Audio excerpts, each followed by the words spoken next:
Good morning, Keller Williams, and welcome back to the KW Command 66-Day Challenge 9.0, and today is day 46. So today we continue our training inside of the Reports applet, and we're going to dive into goal settings and then kind of wrap up the rest of the applet together. So we're going to come over to our bar graph, line graph, applet icon over here, 7th one down. Gets us into Reports. I said 7th, it's the 8th. And we talked yesterday about the dashboard and the reports tab. Let's go ahead and dive into the goals tab. And if you're like me, at least in this Pro Coach account, I haven't actually set goals for 2025. So this is a great time to go ahead and set them such that we can then see how everything else is impacted. So I'm going to click on this link where it says it looks like your goals are not set. Set them now. That's going to take me through a guide where I can basically put in all of the information that I want tracked as far as my goals for 2025. So it basically talks to you about, hey, you're going to set your goals first, then you're going to review them, and then move forward from there. So I'm going to click on Get Started. And on the left-hand side, this is where we're going to put in all of our information. So the first thing it says is, what year are you setting your goals for? That's 2025.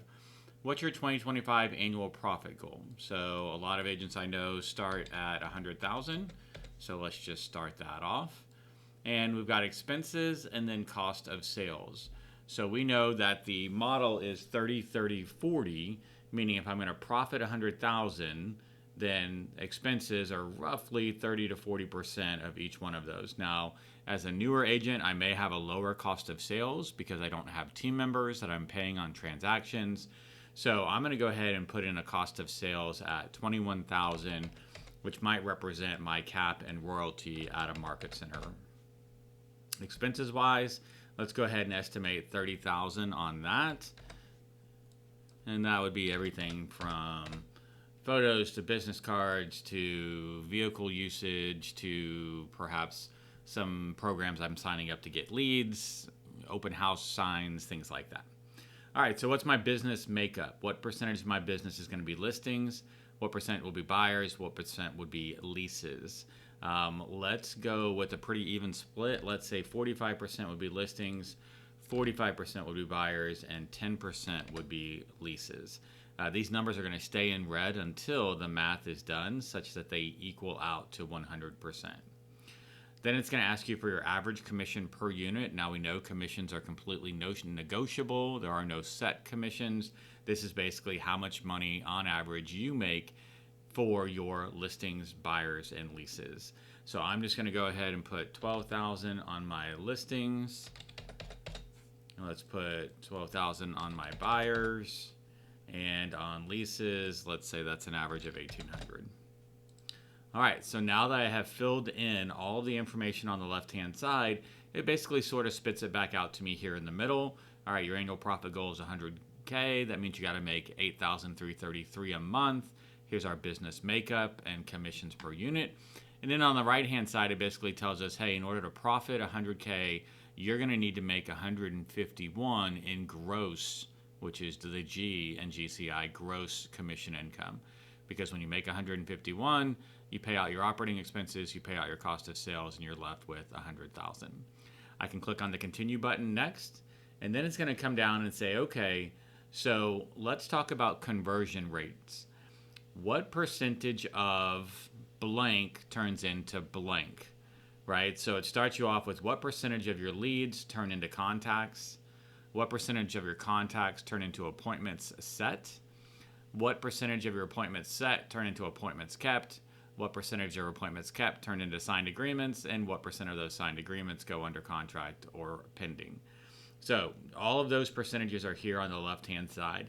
If you're sort of confused right now and you're like, I have no idea what I would put in there, just go ahead and use the recommended rates, right? You can leave that and it'll auto-fill those.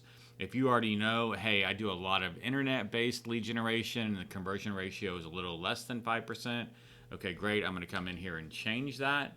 So you could go in and change each one of those numbers, basically put in a different number for each one. Just realize you have to do it on both sides, listings and buyers. And then leases technically as well. So I'm going to go ahead and use the recommended rates and click on continue. And that's going to take me into the final review stage where I can look at, hey, okay, these are your conversion rates. This is your business makeup. This is your goals. This is your commission. Once I do that, I can then set my goals. And then we're going to see some things happen here inside of our kind of speedometer row, if you will. So these numbers were all zeros, if you'll recall. And now they have numbers in them. So where did those numbers come from? Essentially, in order for me to gross 151 or net 100,000, based upon my average commission for my closed units, I'm going to need to close 20 of those units. In order to close 20 units, I'm going to have to get 27 under contract based upon my conversion ratio from under contract to close. In order to get 27 under contract, I've got to get 35 signed agreements. In order to get 35 signed agreements, I've got to have 46 appointments held or kept. Of those appointments held or kept, I need to have 63 of them set because we know we're going to have some fallout. All right, so appointment set 63. That means I'm going to have 1,246 contacts or conversations about real estate leading to a potential appointment. And in order to have those sort of healthy conversations, I'm going to need roughly 25,000 leads in my database. So it's a little bit of a hefty number. Sometimes these conversion ratios can be worse or better, right? Sort of depending, because a lead that turns into a contact that turns into an appointment set, a lot of you guys aren't bringing in leads. You're sort of working your database, and those are already contacts, right? They're already people that are legit people. They know you. They like you. They're going to work with you when the time comes. So you may change this conversion ratio from leads to contacts to much higher. You might even put it at like 50% or 75%. Hey, I don't do a lot of true lead generation. I do a lot of lead conversion, warming up my sphere, that sort of thing. So I see when this number is low, an example, 5%, that this number can be sort of overwhelming with the number of leads you have to bring in.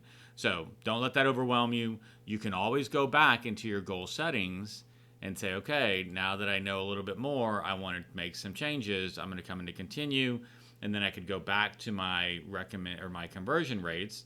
I could toggle on set individually, and I'm going to move this lead up to, let's say, 50% on both my buyers and my listings, right?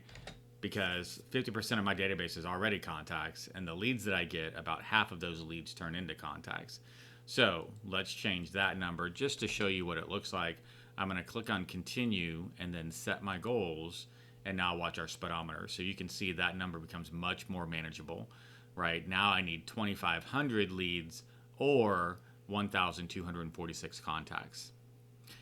Down below, or excuse me, each one of these speedometers starts to fill up as you do the following things, right? So you actually have an appointment set, an appointment kept, a signed agreement. Remember, the only way Command knows that these things are happening is if you put in your key dates inside of the opportunities section. And we talked about that during the opportunities training. If you're not sure what I'm talking about, go back to the opportunity videos and look up the key dates video and find where we talk about adding in those key dates in the opportunity details section. Super important for these numbers to be updated. A lot of times I'll have people come in and they're like, hey, appointments set, appointments kept, agreements, and under contract are all zero, and I've done at least 5 deals. And I would go back and say, okay, did you put in the dates on all 5 of those opportunities? And more often than not, the answer is no. You're forced to put in the close date when you close out a unit. So that's why this speedometer will always fill up. But otherwise, you're not forced to put in these dates. And if you don't, your speedometers will equal 0. In addition, you've got your profit tracker, right? So you can kind of say how much GCI you're bringing in. That will start to update as you close out deals. On the bottom here, you've got your activities breakdown. This is really just being pulled in from another reports tab. You have your conversion rates, right? So if you forget what you set, you can always look at this pyramid and this will show you what you set. And again, anytime you want to make adjustments, you can just come back to your goal setting. And then finally, you have your GCI goal breakdown showing you, okay, here's what, right? You can see it as dollar figures or percentages. You can also look at, okay, how am I doing for the goal? And how am I doing for the month? Anytime you see that arrow, just remember that's always a drop down. Same thing here, month or year. And then finally, you can see all, or you can look at just your speedometers, if you will, for listings, buyers, and leases. this year or this month. And you can actually even compare that, right, to other agents all in your market center, in your state, or the top 10%. I was going to dive into emails and texts and calls on this video, but I think it's going to make it a much longer video, and I typically like them shorter and sweeter than longer and boring. So let's hold emails and texts and calls for the next video. We'll cover that tomorrow. As always, I hope you're having a fantastic day, and I'll look forward to speaking with you again real soon.